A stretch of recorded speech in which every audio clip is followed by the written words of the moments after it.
जगात अशा प्रकारे युद्ध भडकण्याची भीती निर्माण झालेली असतात त्याचा परिणाम महागाईवरती कसा होईल हे आता आपण पाहूयात। यामध्ये एक परिस्थिती स्पष्टपणे दिसतेय की युद्ध सुरू झालं की त्याचा जगाच्या दळणवळणावरती लगेच परिणाम होतो। आखाती युद्धाचा पहिला परिणाम कच्च्या तेलाच्या पुरवठ्यावरती होतो। तो फटका शस्त्रसंधी होण्याआधीच्या 40 दिवसांच्या युद्धात भारतासह सगळ्या जगाने अनुभवलेला आहे। त्याचे आफ्टरशॉक्स अजूनही कायम आहेत। यातून इंधन महागलं, त्यानंतर सोनं चांदी महाग होत असते आणि तशीच परिस्थिती पुन्हा एकदा निर्माण होते। आखातामध्ये पुन्हा एकदा भीषण युद्धाची शक्यता निर्माण झाल्यामुळे आज सोनं तोळ्यामागे जवळपास 5,000 रुपये महागलंय आणि चांदी सुद्धा पुन्हा एकदा झपाट्याने 2.5 लाख रुपये प्रति किलोकडे जाते।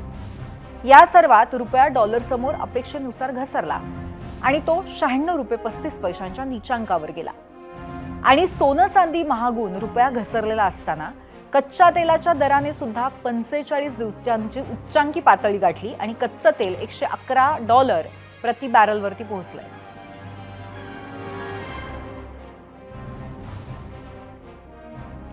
पण यातला सगळ्यात महत्त्वाचा भाग म्हणजे तुम्हा आम्हावरती आता याचा कसा परिणाम व्हायला सुरुवात झाली आहे तेही आपण बघूयात। आपल्याला सर्वांना दररोज लागणारा घटक म्हणजे भाजीपाला।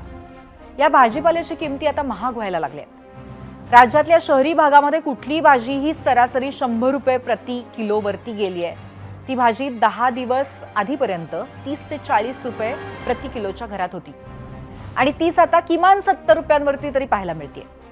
फरसबी सारखी भाजी चक्क 220 रुपये प्रति किलोने विकली जाते।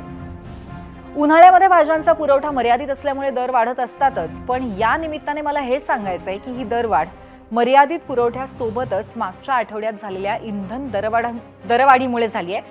डिझेल महागल्यामुळे भाज्यांच्या किमती चांगल्याच वाढलेल्या दिसतात। आता याच निमित्ताने कुठली भाजी सध्या सरासरी किती किमतीला आहे हे आपण पाहूयात ग्राफिक्सच्या माध्यमातून आणि पाहूयात कशा पद्धतीने महागाई कडाडलेली आहे आणि आपल्या ताटातली महागाई किती वाढलेली आहे। फरसबी 220 रुपये किलो, पालक 80 रुपये किलो, मेथी 160 रुपये किलो, ढोबळी मिरची 120 रुपये किलो, चवळी 80 रुपये किलो, कारलं 100 रुपये किलो, टोमॅटो 60 रुपये किलो, फुलगोबी म्हणजे फ्लॉवर ज्याला आपण म्हणतो कॉलीफ्लॉवर 80 रुपये किलो, गाजर 60 रुपये किलो आणि गवार 80 रुपये किलो। या सगळ्याच्याच किमती प्रचंड अचानक वाढलेल्या आहेत। बऱ्याचशा भाज्यांच्या किमती या दुपटीत गेल्यात।